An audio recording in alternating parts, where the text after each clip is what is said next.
你好，老师，小好。我叫萨尼亚马里盖比巴涅斯莫朗基，我的学校数据是2007-5087。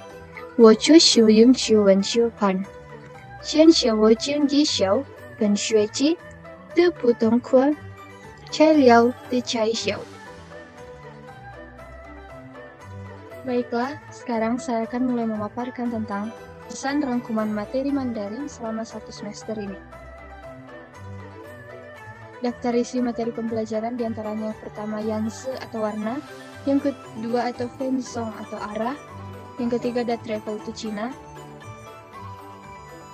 yang keempat ada profesi atau siye, yang kelima ada my body atau word senti, dan yang terakhir adalah kesimpulan atau materi yang paling saya sukai, beserta alasan dan juga bukti presensi saya mengikuti pembelajaran selama 1 semester ini. Baik, yang pertama adalah warna atau dalam bahasa Mandarin disebut dengan Yanse.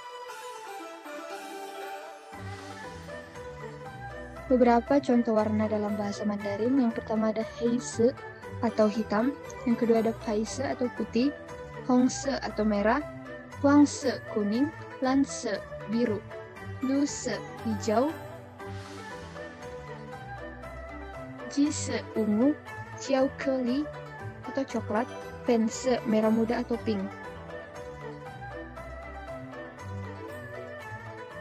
Yang selanjutnya ada Juci atau oranye, lalu ada Huise atau abu-abu, dan ada Jinse atau golden atau emas. Lalu untuk menunjukkan warna muda, kita akan menambahkan kata Qian. Contohnya untuk biru muda, Qian Lanse. Dan untuk menunjukkan warna tua, kita tambahkan kata Sen. Contohnya biru tua, Sen Lanse.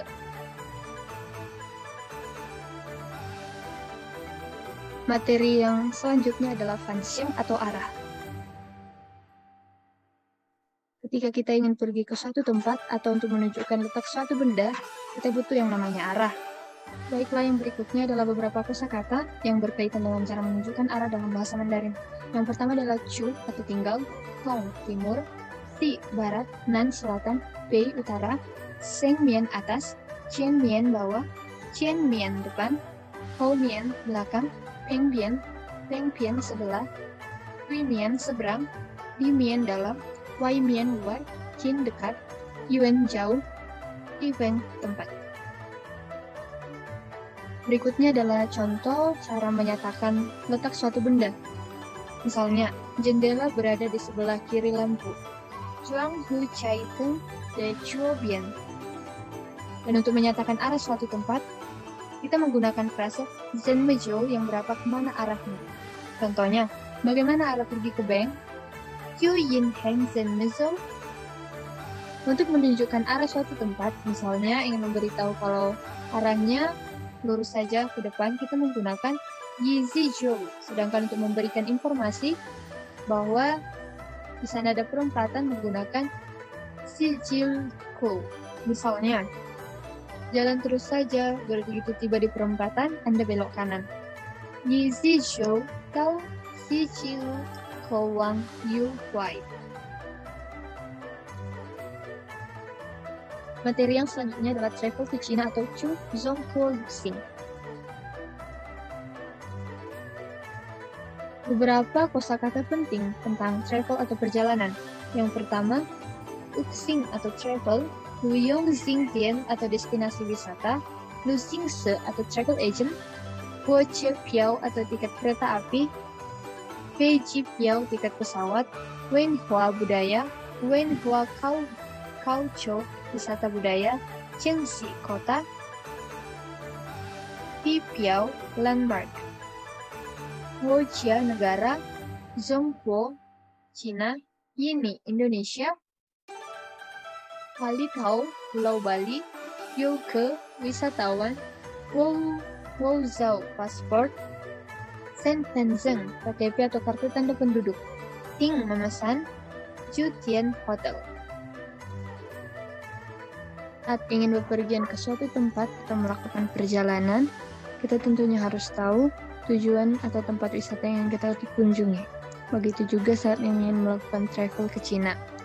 Berikut beberapa contoh wisata alam yang bisa kita kunjungi saat bepergian ke Cina. Yang pertama atau Tembok Besar Cina atau The Great Wall, yang merupakan rangkaian tembok atau benteng kuno sepanjang 13.000 mil yang berlokasi di Cina bagian utara.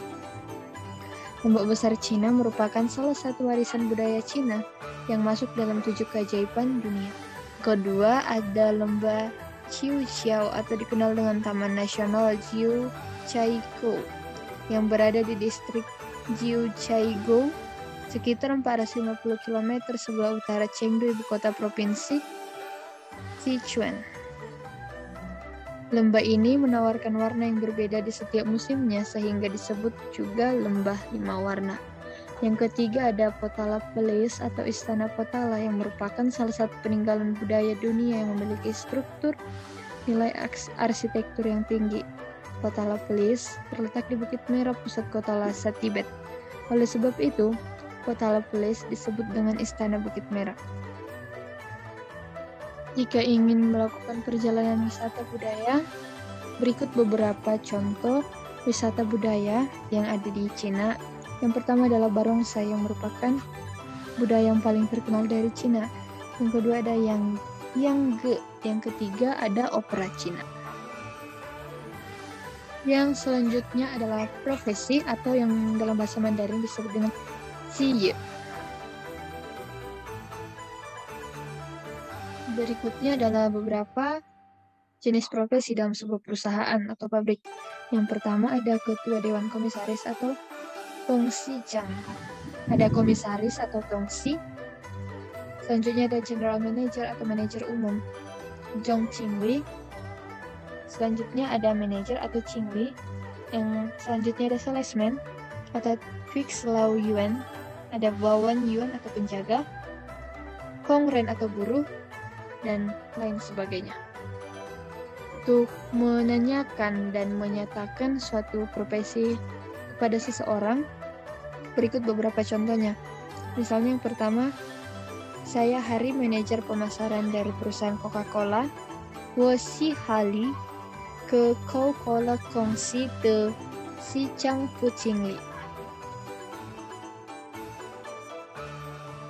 Jika ingin menanyakan profesi seseorang, kita bisa menggunakan kalimat apa kesibukanmu sekarang atau dalam bahasa Mandarin disebut Ni xianzai de huodong si shenme, atau apa pekerjaan sehari-hari Ni de ri chang kongzuo si shenme, atau juga bisa kita katakan di perusahaan mana kamu bekerja yang dalam bahasa Mandarin disebut Ni zai na jiu kongsi rongzuo.